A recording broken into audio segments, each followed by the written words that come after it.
परस्परांमधील वाद मिटवून एकत्र आल्यास महापालिकेवर काँग्रेसचा झेंडा फडकल्याशिवाय राहणार नाही असे मत मुख्यमंत्री पृथ्वीराज चव्हाण यांनी व्यक्त केले.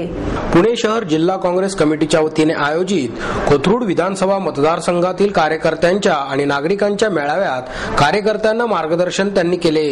यावेळी प्रदेशाध्यक्ष माणिकराव ठाकरे, वनमंत्री डॉक्टर पतंगराव कदम, सहकार मंत्री हर्षवर्धन पाटील, महिला प्रदेश अध्यक्षा कमल व्यवहारे, प्रदेश प्रवक्ते उल्हास पवार, प्रदेश युवक अध्यक्ष विश्वजित कदम, समन्वय समिती अध्यक्ष शरद रणपिसे, आमदार विनायक निमण, पुणे शहर अध्यक्ष अभय छाजेड, उपाध्यक्ष दीपक मानकर, उपमहापौर अॅडव्होकेट प्रसन्न जगताप, विरोधी पक्षनेते आबा बागुल आदी मान्यवर उपस्थित होते. यावेळी मुख्यमंत्री पृथ्वीराज चव्हाण यांच्या हस्ते कोथरूड येथील पौड रस्ता ते चांदणी चौकापर्यंतच्या रस्त्याचे राष्ट्रमाता जिजाऊ माँसाहेब मार्ग असे नामकरण करण्यात आले. त्याचप्रमाणे या भागातील विविध विकास कामांचा शुभारंभही त्यांच्या हस्ते करण्यात आला. मेळाव्यात बोलताना मुख्यमंत्री चव्हाण म्हणाले, पुणे शहराचा चेहरा बदलायची आणि विकास करण्याची वेळ आली आहे. दिल्ली, मुंबई आणि पुणे महापालिका ही एका विचाराची साखळी बनली तर विकासाला गती येईल. आगामी महापालिका निवडणुकांमध्ये कार्यकर्त्यांना अग्निपरीक्षेतून जायचे आहे. या निवडणुकांमध्ये उमेदवारी देताना प्रभागात खऱ्या अर्थाने जनतेची सेवा केली, भागाचा विकास केला, लोकाभिमुख कार्य केले आहे का व ज्या कार्यकर्त्याच्या मागे काँग्रेस पक्षाची ताकद आहे याचा विचार केला तर कोथरूड परिसरात परिवर्तन झाल्याशिवाय राहणार नाही. परिसरात काम करत असताना मानकर यांनी विकासाची अनेक कामे खेचून आणली. एवढेच नव्हे तर ती अंमलातही आणली. त्यांच्या या कामाची पावती या ठिकाणी जमा झालेल्या जनसागरावरून मिळते. अशा कार्यकर्त्याला ताकद दिली तर राजकीय परिवर्तन नक्कीच घडेल. महाराष्ट्राच्या अस्मितेचा प्रश्न असलेला कोथरूड येथील शिवसृष्टी प्रकल्प लवकरच पूर्ण होईल. माणिकराव ठाकरे म्हणाले, कोथरूड परिसरात काँग्रेसचा धडाडीचा कार्यकर्ता यशस्वी होत असताना अन्य पक्षांनी त्यांच्यावर आरोप केले, परंतु योग्य कार्यकर्त्यांच्या मागे पक्ष सदैव खंबीरपणे उभे राहील.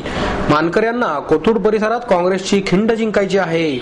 पाटील म्हणाले, पक्षावर नागरिकांचा विश्वास असल्यामुळे पुणे महापालिकेत स्वबळावर सत्ता आल्याशिवाय राहणार नाही. कार्यक्रमाच्या प्रास्ताविकात मानकर म्हणाले, कोथरूड परिसरात काँग्रेस पक्ष मोठा होत असताना शिवसेनेने षडयंत्र रचून राजकीय अस्तित्व संपवण्याचा प्रयत्न केला, परंतु हे षडयंत्र मी तोडून दाखवले. आज या ठिकाणी कार्यकर्त्यांकडे प्रचंड ताकद आहे असेही त्यांनी यावेळी सांगितले. शिवसेना भाजपच्या बालेकिल्ल्याला आम्ही सर्व कार्यकर्ते, काँग्रेसचे कार्यकर्ते कोथरूड मध्ये हे खिंडार पाडल्याशिवाय राहणार नाही हा शब्द तुम्हाला आजच्या दिवसाच्या निमित्ताने अतिशय चांगल्या पद्धतीचं काम कोथरूड परिसरातील कार्यकर्ते साहेब करत असतात. मग चंदूशेठ कदम असतील, किरण बारटक्के असतील, राहुल मस्के असतील, दामूशेठ कुमरे असतील, हे प्रत्येक जण असं वाटतं की शिवा मंदिरे असतील, या प्रत्येकाला असं वाटतं की आपण चांगलं काम पक्षासाठी करावं. एक मिनिट थांबा जरा. आणि हे काम करत असताना अनेक अडचणी आम्हाला या परिसरामध्ये कोथरूड मतदारसंघामध्ये साहेब आलेल्या आहेत. राजकीय पक्षांनी, शिवसेनेने षडयंत्र करून दीपक मानकरला संपवण्याची देखील जबाबदारी विधानसभेच्या निवडणुकीच्या वेळी घेतली.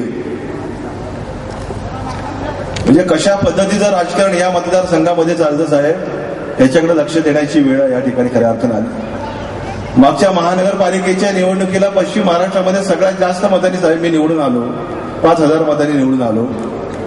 आणि त्या दिवशी या परिसरामध्ये बंदोबस्ताला असणाऱ्या एसीबीने दीपक मानकरवरती गुन्हा दाखल केला की आमच्याशी आरेरावी केली आणि दीपक मानकरला जामिनासाठी फिरावं लागलं. ही दुर्दैव आपलं.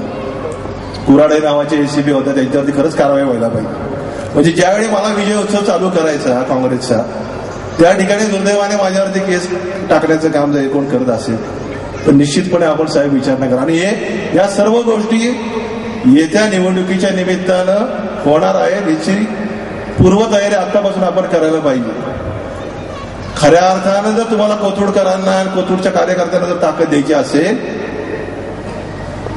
तर हे सर्व षडयंत्र तोडण्याचं काम आतापासून आपण करायला पाहिजे. कार्यकर्ते ताकदीचे आहेत, परंतु त्यांना अजून विश्वास वाटत नाही की खरंच आपल्या पाठीमागे काँग्रेस पक्षाचे कार्यकर्ते, नेते मंडळी उभी राहतील की नाही ही शंका सातत्याने त्यांच्या मनामध्ये येत असते.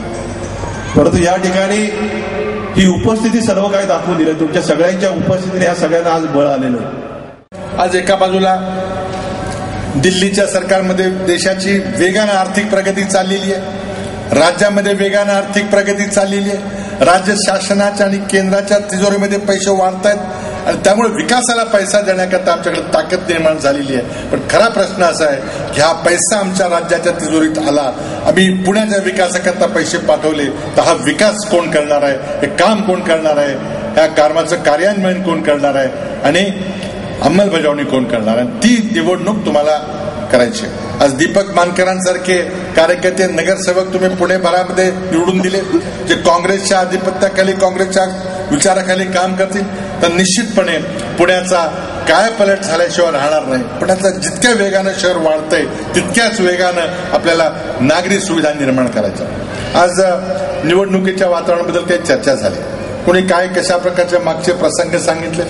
एक चांगला होतकरू कार्यकर्ता पुढे येत असला तर त्याला त्याचे पाय खेचण्याकरता काय विरोधक करतात हेही सांगितलं.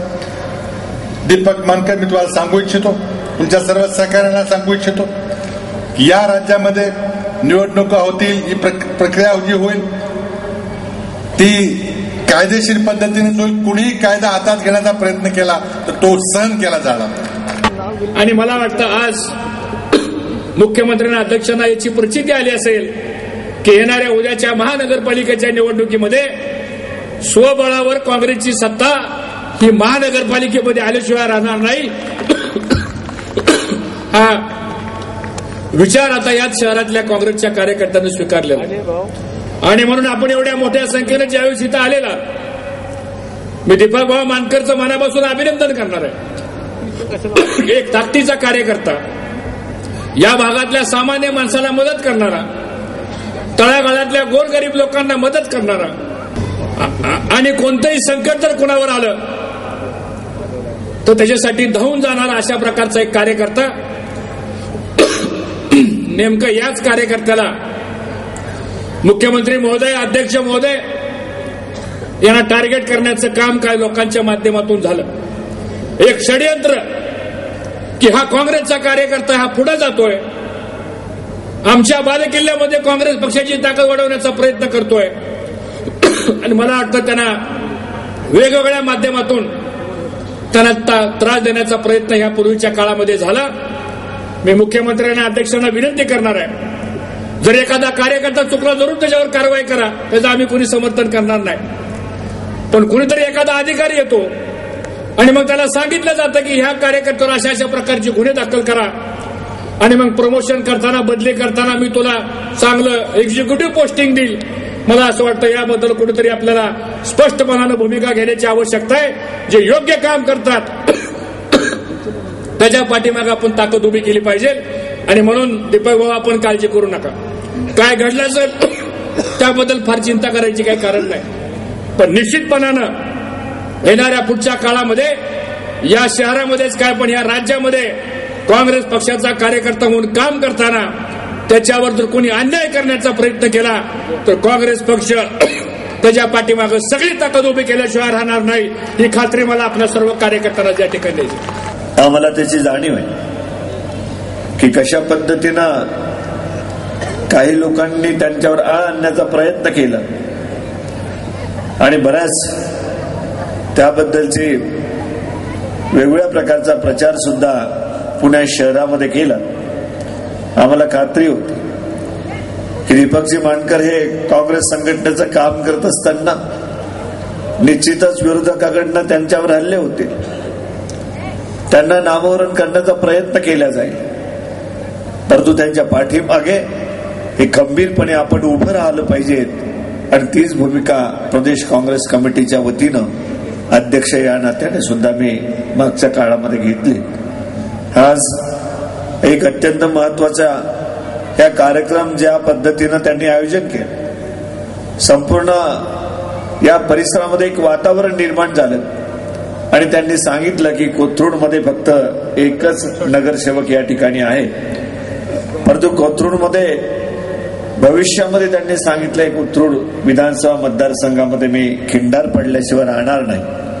परंतु मला खात्री आहे की दीपकजी मानकर आपल्याला खिंडार पाडायचं नाही तर ही संपूर्ण कोथरूडची खिंड तुमच्या नेतृत्वाखाली जिंकायची आहे आणि त्या दृष्टिकोनातून आपल्याला पावलं टाकायची आहेत आणि तशा प्रकारचे आपण पावलं टाकावीत अशा प्रकारे सुद्धा मी आपल्याकडनं अपेक्षा व्यक्त करतो. अनेक कार्यकर्ते, एक जोमाचे कार्यकर्ते, आम्ही अनेक सभा पाहतो, परंतु एक उत्साह ज्या पद्धतीने या सभेमध्ये दिसून आला, हे भविष्याची नांदी आहे की या कोथरूड परिसरामध्ये हे काँग्रेस पक्ष एक मजबूतीने उभं राहिलेला आहे आणि ते आपल्या नेतृत्वाखाली उभं राहत आहेत. अशा प्रकारचं चित्र आज संपूर्ण कोथरूड परिसरामध्ये आम्हा सर्वांना दिसून आलेलं आहे. त्या अडचणीच्या संदर्भामध्ये सुद्धा माननीय मुख्यमंत्र्यांनी मजबूत अशा प्रकारची पावलं टाकली. त्यांनी संपूर्ण विषय समजून घेतले की कशा पद्धतीनं पुणे शहराचा विकास आपण घडवून आणू शकतो, कुठले प्रश्न पुणे शहराचे आहेत आणि ते प्रश्न दूर करण्याच्या दृष्टिकोनातून माननीय मुख्यमंत्र्यांनी अलीकडच्या काळामध्ये निर्णय घेतले. आपल्या सर्वांना माहित आहे की जो निर्णय अनेक वर्षापासून खंडित झालेला होता, संपूर्ण विकास प्लॅन आपल्या शहराचा तो थांबलेला होता, त्याला मंजुरी मागच्या अनेक वर्षापासून मिळाली नव्हती. परंतु माननीय मुख्यमंत्री साहेबांनी संपूर्ण शहराचा डीपी प्लॅन हे मान्य केलेला आहे, त्याला मंजुरी दिलेली आहे. नगरपालिका आपल्या ताब्यात आल्यावर काय ताकद असते सकाळच्या माझ्या डोक्यात प्रकाश पडला. एका वार्डात 20 कोटीची कामं आपला नगरसेवक करू शकतो. कमलताई म्हणाले एवढं करता येतं स्टँडिंग कमिटी हातात असले की प्रत्येक नगरसेवकाला.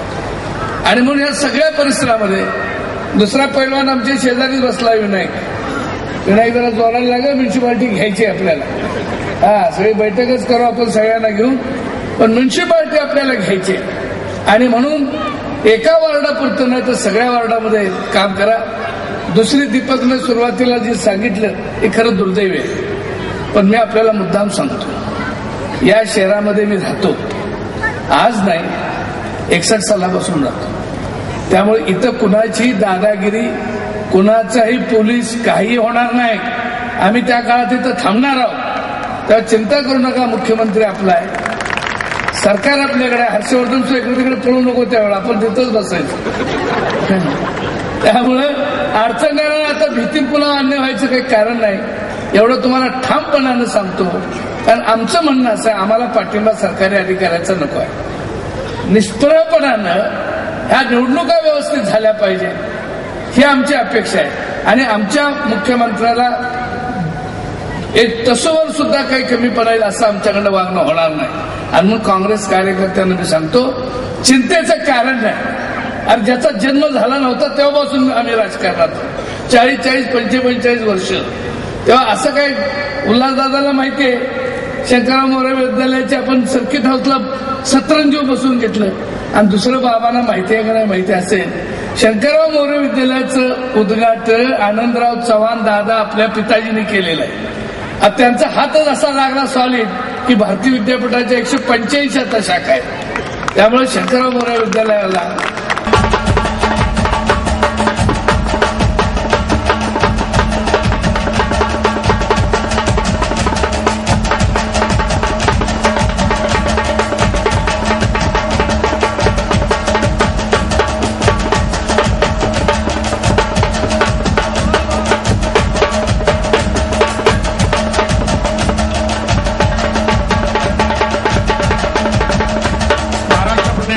कमिटीचे